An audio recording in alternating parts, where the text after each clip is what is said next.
Hi everyone, good morning. So it's just 10 to 7 in the morning today on a Sunday, and I'm gonna start by doing my first video and telling you why I'm celebrating today. So today is the 11th of June and it's a very special day for me. Most of you might be aware that I live a very meaningful and purposeful life, both personally as well as professionally, but that wasn't always the case. In fact, on the 11th of June 2001, so 16 years ago, I was in hospital at this time and I was having major surgery. I was only 17 years old and I was having a vaginal reconstruction. So going back 6 months prior to that date, what happened was I was a normal teenager. I knew I looked like a woman, my body looked like a woman, I felt like a woman, but my periods hadn't started yet, so I was wondering, when is this going to happen? But it was getting a bit late, so I went to the doctor, and after a few tests they identified that I have something called MRKH. So my uterus is very, very tiny, and it's not connected to the top of my vagina. That means that I'm infertile and I can't bear children in my tummy.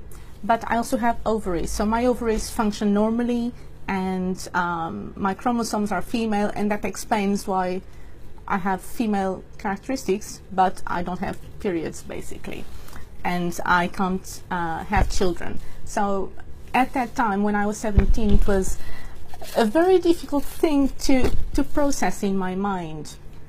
And so 16 years ago, I had to have this major surgery to have the top of my vagina reconstructed. And after surgery, I was in hospital for 10 days, and then the recovery process took around a year basically. And I had to wear something that they call a vaginal prosthesis, which is basically a dildo. So I was wearing a dildo inside me 24/7 for a few months, and I was in my first year at uni.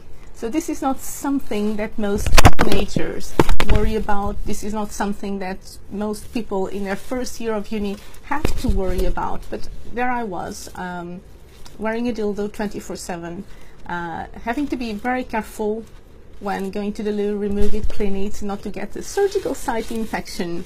So it was a very challenging time. It made me question a lot of things. I questioned my identity, my self-worth, my self-image, my role in society, my role in an eventual relationship, in an intimate relationship. It made me question everything. I was just 17. So this is not something that happens when you are 17. So, and I remember at such a young age sitting in my bed at night and crying non-stop. I couldn't understand why this was happening, and days of crying. And I remember my dad next to me saying, "It's not up to us to ask why." And those were very powerful words that my dad said to me. It's not up to us to ask why. Be patient and wait, because one day you will understand. And those were very powerful words. And day in and day out, my dad would say, it's not up to us to ask why, one day you will understand. And that stuck in my head.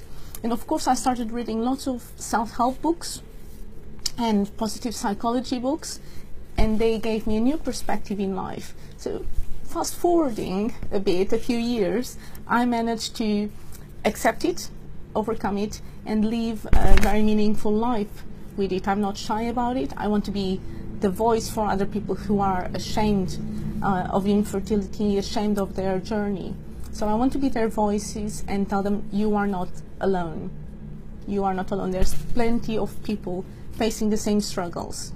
And today, that's why today I'm celebrating. So it's 16 years after my surgery, and those struggles have made me the woman I am today, and driven, and I wouldn't be where I am with all my accomplishments if I hadn't been through that struggle. So I'm very appreciative and I feel very blessed for having been through all those challenges. So that's why every year on the 11th of June, I celebrate my struggles, and today it's no different. So it's just 7 a.m. and I'm going to do a track with a group who is climbing Kilimanjaro. So I'm going to do a practice track with them, probably around 2 o'clock.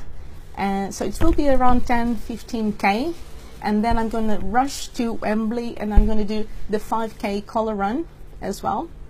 And I will be fundraising for Fertility Network UK, just to let them know that I am here to help, because they are helping a lot of people in similar circumstances as me. And so it's going to be just the most amazing day. And I will keep putting videos and updating you throughout the day. I'm still nice and fresh. That's not how I'm expecting to be in the next video, but I will keep you posted. And thank you for watching, everyone. Lots of love.